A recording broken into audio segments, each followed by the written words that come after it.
ओम शांति।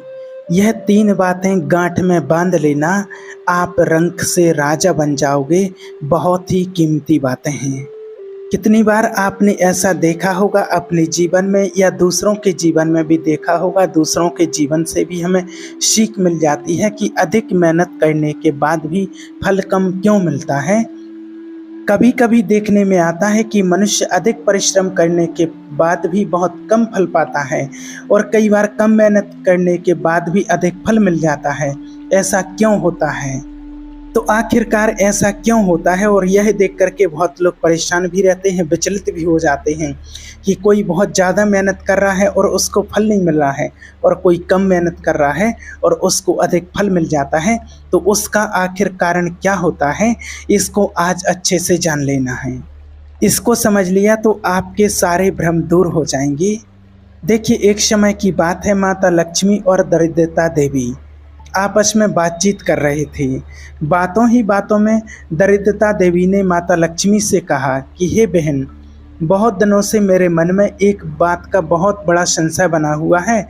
मैं सोच रही हूँ कि ये बात आपसे पूछ ही लूँ। तो माता लक्ष्मी कहती हैं कि हे बहन, पूछो, ऐसी किस बात को लेकर के तुम चिंता में दुविधा में हो। तब दरिद्रता देवी बोली, हे बहन, मेरे मन की दुविधा ये है कि हम दोनों सुंदरता में बराबर हैं, फिर लोग तुमको अधिक आदर सम्मान क्यों देते हैं?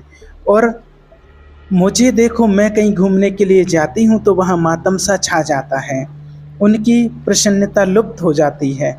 वहाँ लोगों के चेहरे पर हताशा और निराशा के भाव देखने को मिलते हैं। मुझे लोगों के क्रोध और घृणा का सामना करना पड़ता है, जबकि हम ऐसा नहीं चाहते हैं, फिर भी ऐसा क्यों होता है? तब माता लक्ष्मी ने कहा कि हे बहन, आदर सम्मान का मतलब समान और सुंदरता लगने से नहीं होता है। आदर पाने के लिए मनुष्य को श्रेष्ठ कर्म करके दिखलाने होते हैं। इस संसार में इंसान को कोई नहीं पूछता है, पूजा तो उसकी कर्मों की होती है। इस संसार में जन्म तो एक साथ बहुत लोगों के होते हैं, लेकिन जन्म से कोई नहीं अपने कर्म से महान बनता है। यदि हम लोगों के हित के लिए काम करेंगे, उनका भला सोचेंगे, भला करेंगे, तो निश्चित रूप से हमें आदर से लोग देखने लगेंगे। मेरा सम्मान लोग इसलिए करते हैं क्योंकि मैं जब लोगों के घर में जाती हूँ तो मैं उन्हें सुख के साधन देती हूँ, उनका घर धन्य धान्य से भर देती हूँ। और जायज़ सी बात है कि जब आप लोगों को इतना प्यार सम्मान दोगे तो वो आपसे प्यार करने लगेंगे, सम्मान करने लगेंगे और आपकी पूजा करने लगेंगे। और आपका स्वभाव ये है कि जब आप किसी के घर में पैर रखती हो तो लोग गरीब हो जाते हैं, उन्हें रोग शोक, दुख, पीड़ा, बीमारी आदि घेर लेती हैं, उनके ऊपर आपदा आ जाती हैं, उनका जीवन दुख और क्लेशों से भर जाता है। इसलिए लोग तुमसे घृणा करते हैं, तुम्हारा कोई आदर नहीं करता है। आदर पाना है तो लोगों के सुख के लिए काम करो, अपनी सेवा और सहायता से उनके मन को जीतो। तो लक्ष्मी जी की ये बात दरिद्रता को बहुत बुरी लगी और वो सोचने लगी कि लक्ष्मी जी को अधिक सम्मान देकर लोगों ने उसे गर्व से, अहंकार से भर दिया है। उन्हें ऐसा लगता है जैसे सारी दुनिया को वही खिला पिला रही हो, वही सबका पालन पोषण कर रही हो। यही लोगों की देखिए कमी होती है। यदि उन्हें अच्छा सुझाव दिया जाए तो सामने वाले को यही लगता है कि वो उसकी तौहीन कर रहा है। यही बात माता लक्ष्मी की दरिद्रता के लिए कांटे की तरह चुभ रही थी। वो एकदम से तनक कर के बोली, हे लक्ष्मी बहन, तुम किस बात में मुझसे बड़ी हो? तुम्हें किस बात का अभिमान है? ना तो तुम मुझसे आयु में बड़ी हो और ना ही ज्ञान में, न शक्ति में और न सुंदरता में। फिर क्यों मुझे ये उपदेश बांट रही हो? यदि तुम्हें अपनी संपदा पर ज़्यादा ही अभिमान है तो चलो हम अपनी अपनी शक्ति का प्रदर्शन करके देख लेते हैं। जो जीती वही श्रेष्ठ मानी जाएगी। आपको अपने वैभव पर बड़ा अहंकार है। आप सोचते हैं कि मैं जिससे चाहे उसे करोड़पति बना सकती हूँ, लेकिन मेरे पास भी एक कला है कि मैं जिसे चाहूँ आपके करोड़पति भक्त को भी कंगाल बना सकती हूँ। दरिद्रता देवी की बात सुनकर के माता लक्ष्मी मुस्कुराने लगी और कहने लगी कि हे बहन, तुम चाहे कुछ भी कर लो, तुम मुझसे बड़ी तो हो ही नहीं सकती, लेकिन मेरी शक्ति भी कुछ कम नहीं है। तुम जिसे कंगाल बनाओगी, मैं पुनः उसे रंक से राजा बना दूंगी। दरिद्रता बोली, हे लक्ष्मी बहन, तुम्हें भी मेरी महिमा के बारे में पता नहीं है। जिसे तुम राजा बनाओगी, मैं उसे एक पल में ही दाने दाने के लिए मोहताज कर दूंगी। लक्ष्मी जी ने कहा, तुम ठीक कहती हो, जिसे चाहो उसे कंगाल बना सकती हो, पर मेरी कृपा का हाथ जिसके ऊपर रख जाए उसका तुम कुछ भी नहीं कर सकते हो। अगर तुम अपनी शक्ति पर ज़्यादा ही अभिमान है तो कल तुम अपना भ्रम मिटा लो। अब तो दोनों के बीच स्पर्धा शुरू हो गई। अगले दिन ही किसी नगर के एक ब्राह्मण के घर पहुंची। वो ब्राह्मण रोजाना पूजा पाठ करने मंदिर में जाता था। वो माता लक्ष्मी का बड़ा भक्त था। दोनों उस ब्राह्मण पर अपना अपना प्रभाव दिखाने वाली थी। दरिद्रता कहने लगी कि हे बहन, अब आप इस ब्राह्मण पर मेरा प्रभाव देखना। मैं इसे दाने दाने के लिए किस तरह से मोहताज करती हूँ, जिसे देखकर तुम्हारा भी सर शर्म से झुक जाएगा। इतना कहकर दरिद्रता तो चली गई। माता लक्ष्मी उसके क्रोध को देख करके, उसके अहंकार को देख करके खड़ी खड़ी मुस्कुराती रही। अगले दिन दोनों उसी मंदिर में पहुंच जाती हैं जहां ब्राह्मण पूजा पाठ करने जाता था। मंदिर में जाकर उन्होंने साधारण स्त्रियों की तरह अपना वेश बना करके मंदिर के द्वार पर जा बैठी।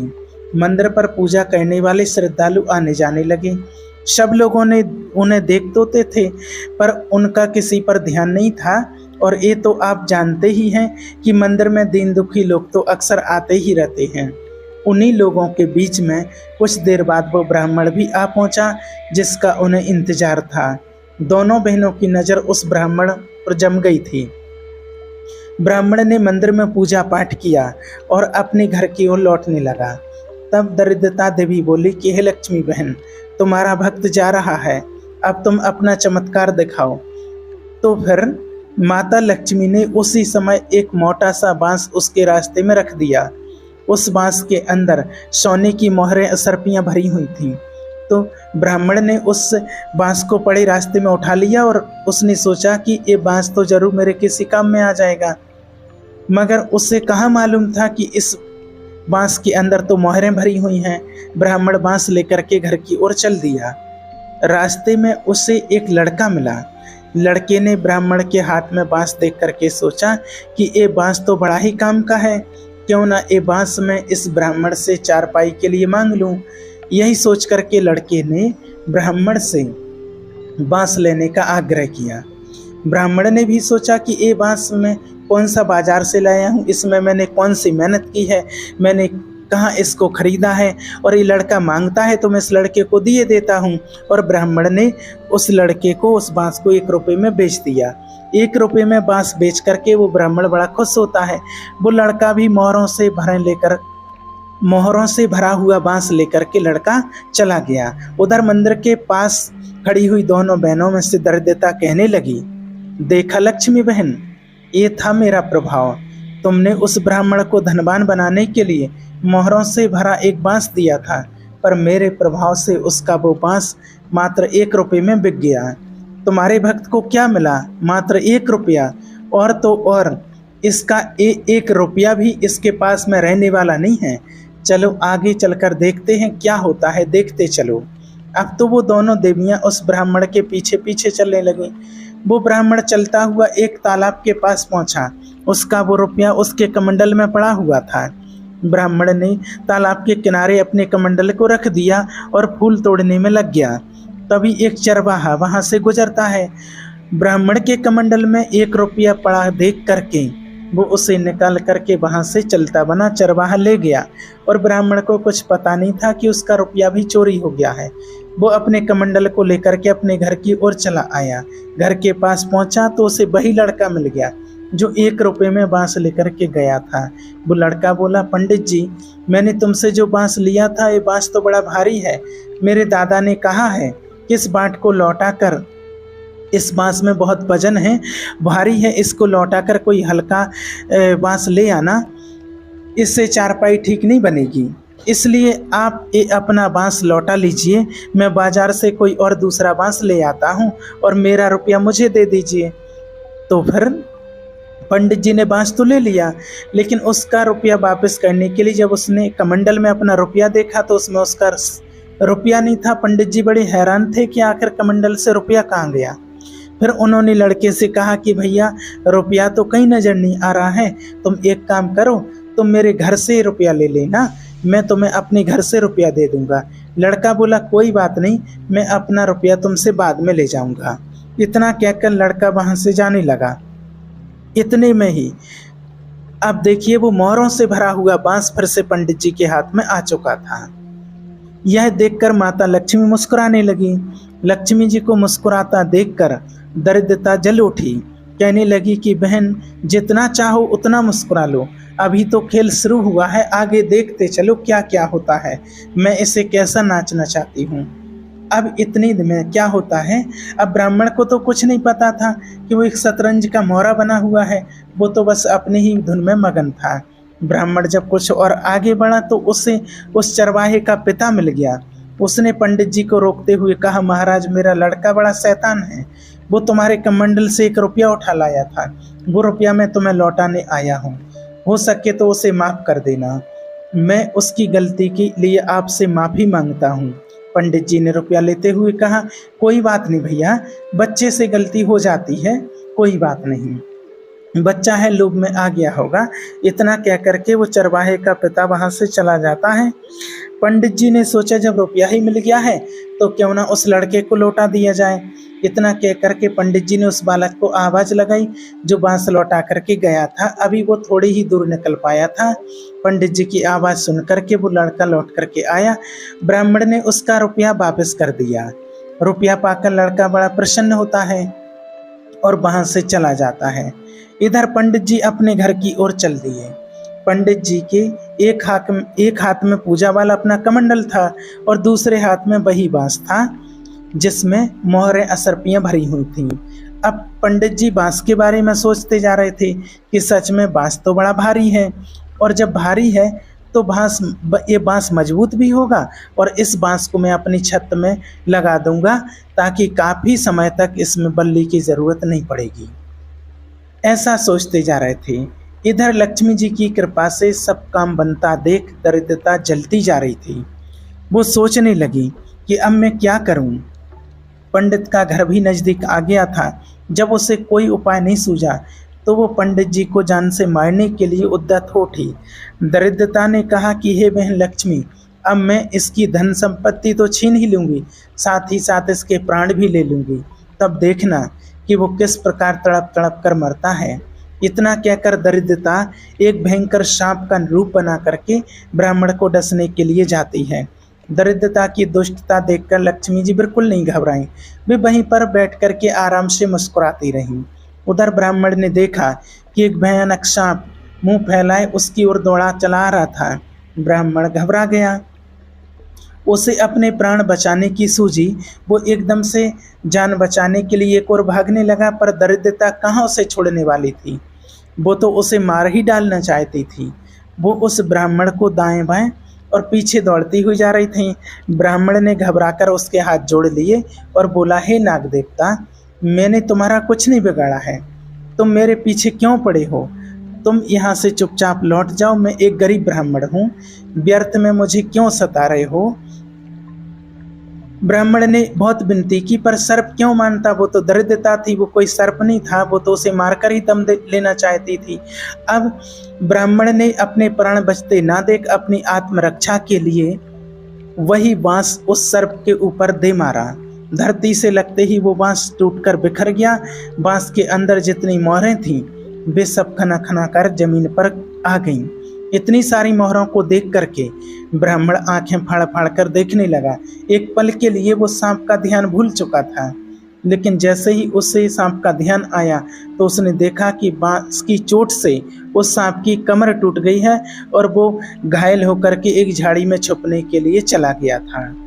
इधर ब्राह्मण ने वो सारी मोहरें इकट्ठी की और बड़ा खुश हुआ। वो बार बार माता लक्ष्मी की जय जयकार कर रहा था। उन मोहरों के बारे में सोच रहा था कि आज तो मेरी सारी गरीबी दूर हो चुकी है।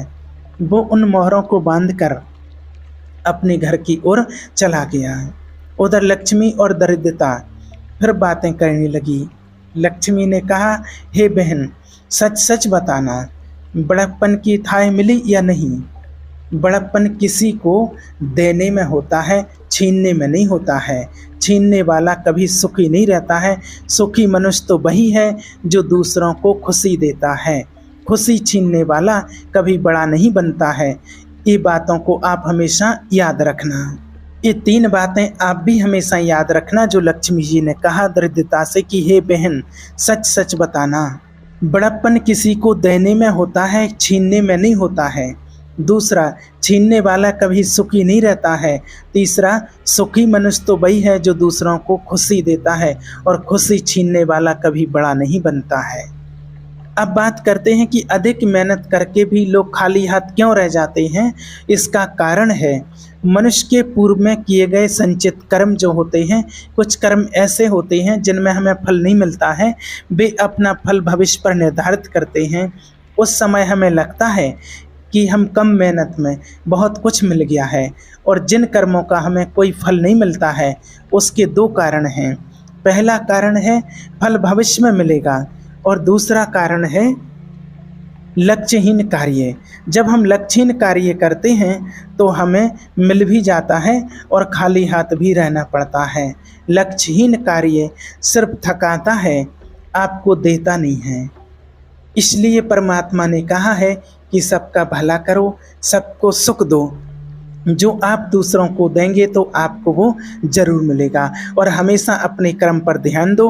आप कर्म करो, उसका फल भले चाहे अभी ना मिले, लेकिन आपको आगे चल के भविष्य में उसका फल जरूर मिलेगा। इसलिए अपने कर्मों पर विशेष ध्यान देना चाहिए। ओम शांति।